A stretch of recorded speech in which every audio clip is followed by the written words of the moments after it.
今天过来修一个长虹空调，饭店用的，设定到制冷19度，空调吹的是热风，特别热，就跟制热一样。室外机也正常运转，吹出来的风啊，凉风。明显这个空调现在是打制冷，就是制热。一会儿看看是什么问题。首先要测量一下这个自动阀供电，看看有没有供电。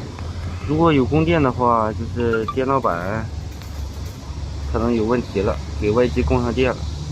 如果没有供电，自动阀不切换，那就自动阀有问题了。拆开检测一下。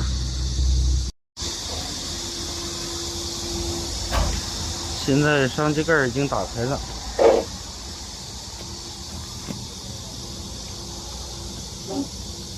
这2根蓝色的线是自动阀供电，下去了。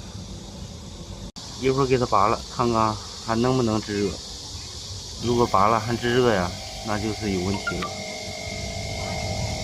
现在打开机械，拔掉自动阀。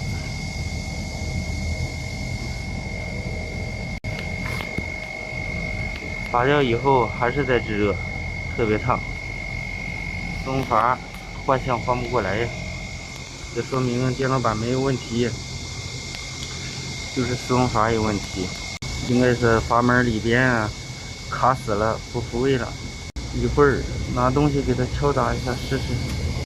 这就是自动阀总成，用这个螺丝刀的后屁股，这个是胶皮的，用它砸自动阀，一般砸几下就能砸回来。如果砸不回来呀，就需要更换总成了。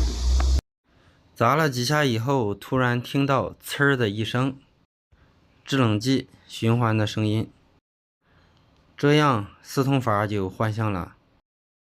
现在打开空调以后，室外机吹的就是热风了，里边吹的冷风也特别正常，这样自动阀就切换过来了。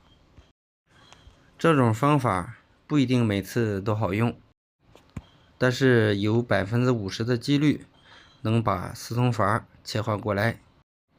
如果一直切换不过来，那样就要更换自动阀总成了。